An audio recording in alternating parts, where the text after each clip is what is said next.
So a couple of things to remember, okay, because units are going to be very key in these problems. You have to make sure that you keep the units correctly. So area will always be units what?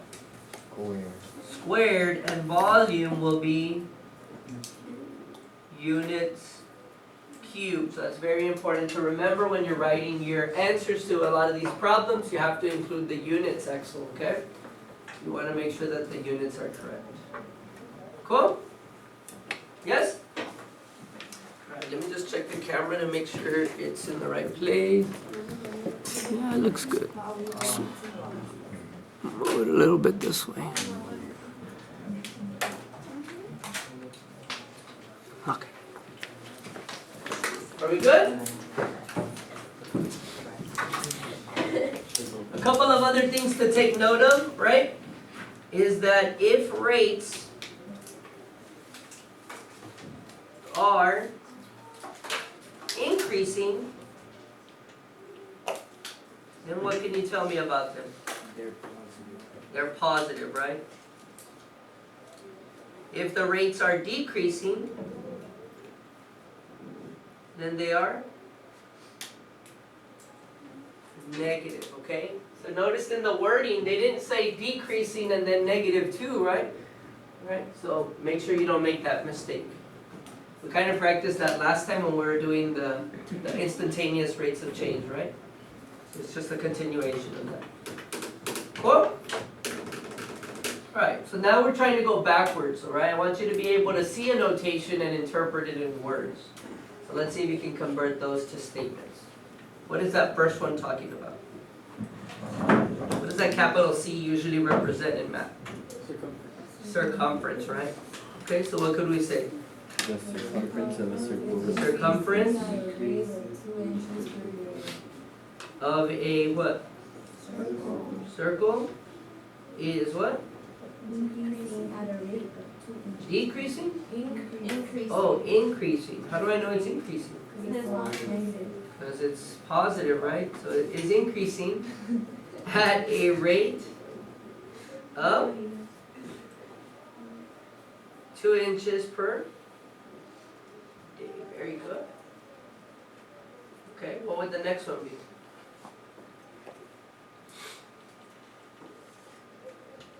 The sports car? No. The surface area of what? We don't know, right?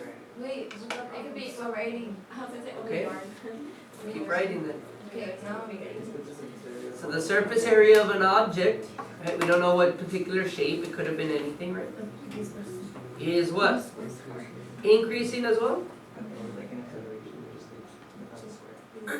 Is increasing At a rate at a rate of of 5 5 yards squared per minute. Area should be squared, right? Yeah. Cool? Okay, what's the next one? What does that capital A stand for? Just area, right? This would be a 2-dimensional shape, right? Surface area is when you're talking about a 3-dimensional shape. Okay, so the area of an object, we don't know, is decreasing? Yes. What are they, why? You just felt like changing it up? Yes, at a rate Is decreasing at a rate of -4? 4. Just 4. Oh, because I already said decreasing, right? At 4 square feet per second. You put the negative? Yeah. Gotcha. You did? Okay. How about the next one? The radius, very good, Vanessa. So the radius of, okay, the circle. Why couldn't it be a square? Okay, good. So the radius of a circle is increasing at a rate of 40 centimeters per minute. Good?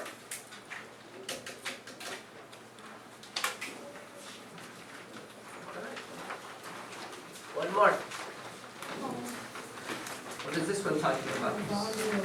Volume, how do you know it's volume? Because Because you're smart, you had Miss Uniga, right? Oh. So this would be what?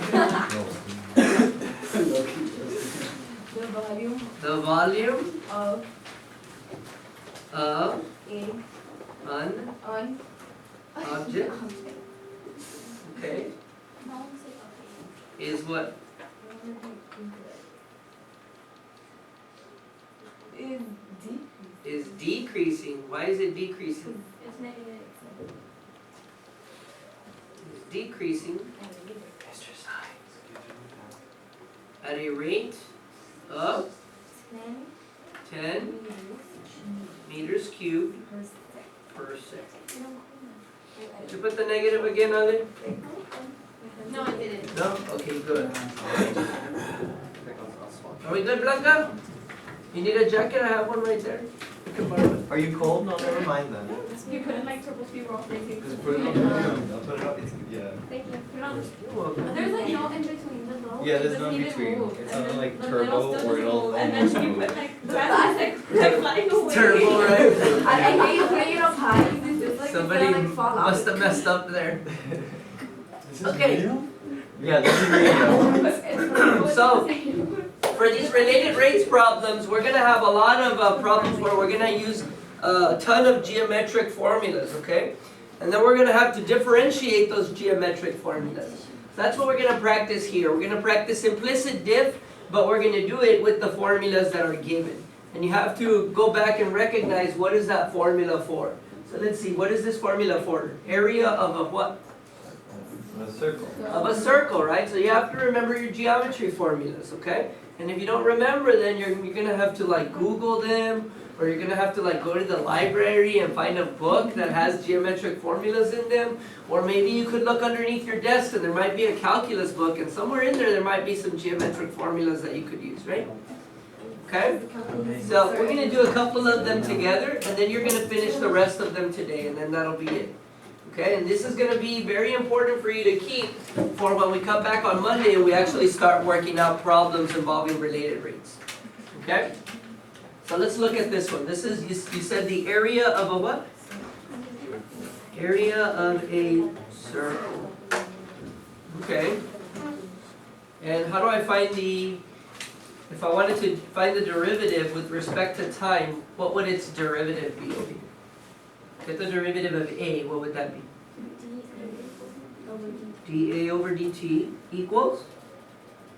What would be the derivative of this then? 2 times pi, that's what? 2 pi r.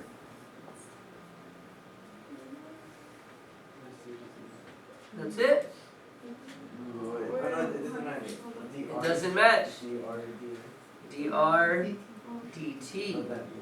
Okay, remember we're differentiating with respect to time, so in these problems none of the variables are going to match. You're going to have to put that notation next to every single variable you differentiate.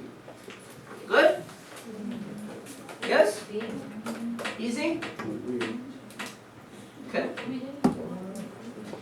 How about this one right here? What is this formula for? Volume of a what? Of a sphere? No. Of a cylinder.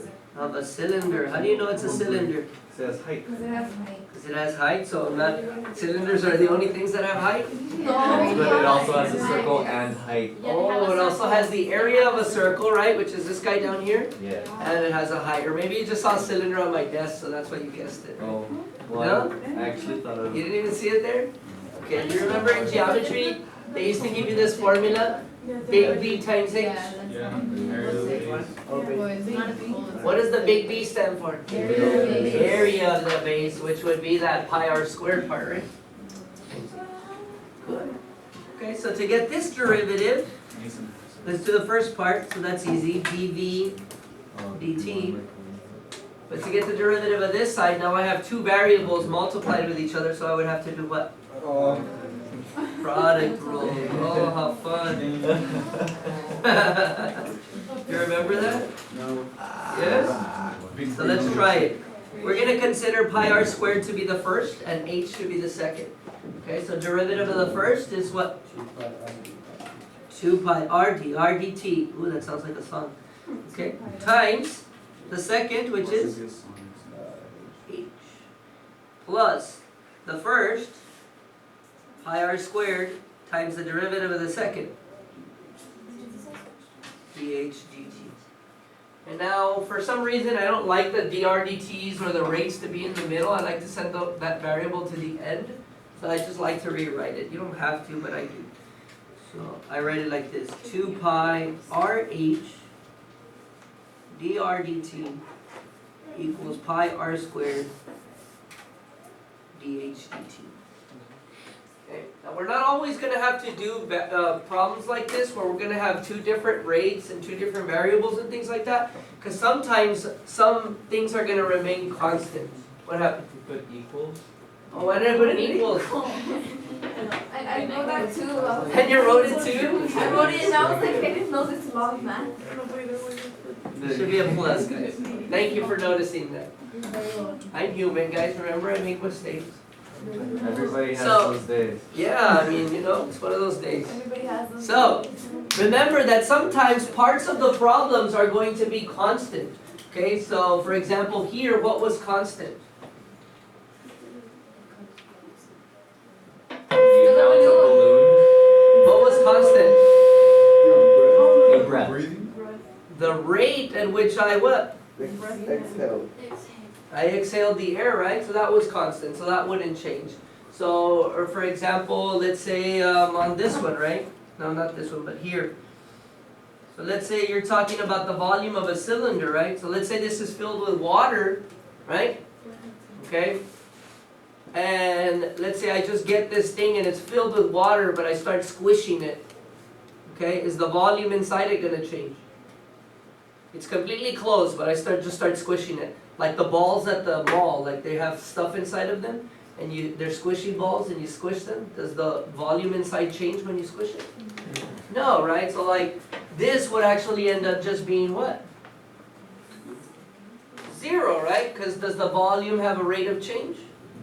No. So then this would be like 0 equals all that. You understand? What would happen if I were to squish it, but it would never rupture? What would change? Would the height change? The Yes. area of the circle. Would the radius change? Yeah? Maybe not for this one, right? Well, yeah, like it's gotta go somewhere. But it has to be like a soft object, right? Oh, yeah. I wouldn't be able to squish this one, right? Like if you're going this way. What if it was like one of those like accordion type things? Where like the tops don't stretch, but the inside does. But then it does The change radius the one? volume. Yeah, And it 'cause just changed the volume? Yeah, because it releases air. That's not a good example. Because- So I am changing the volume? it So I'm is, cutting it open and I'm like taking water out of it?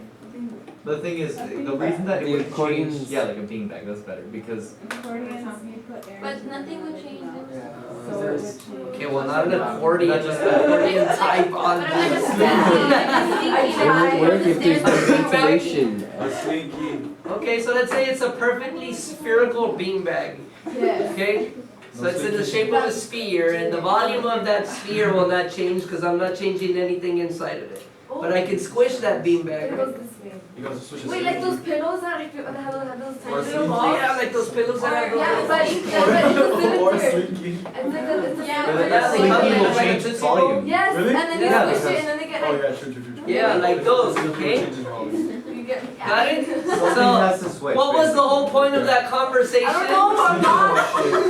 Or a sling. So the whole point of that conversation was that sometimes there's gonna be things in the problem that are gonna remain what? Constant. Constant, right? So you're not gonna have to worry about getting the derivatives of those things. For example, the ladder problem, right? Is the length of the ladder ever gonna change? No, so the rate of change of the ladder is 0. It's not changing, so I wouldn't have to get its derivative.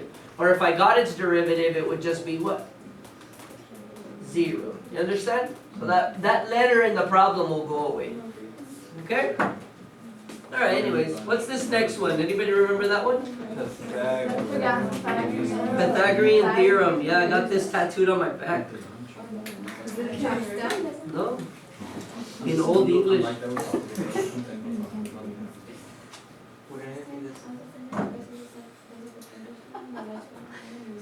Pythagorean theorem. When can we use Pythagorean theorem? Only when we have right triangles. What does that mean? Are there wrong triangles or what? Huh? Oh, it's when there's a 90-degree No, angle, because right? that's problem. So could I use this formula for this problem with the ladder? Yeah. Yeah, right, because it would form a right triangle. Cool. If I were talking about the area of the triangle, then I couldn't use that formula. Okay, cool. So what would be the derivative of this guy? 2a Plus 2b. dA dt Oh, yeah, that's it.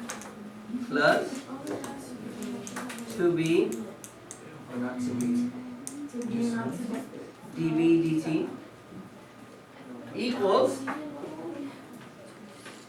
2c dc.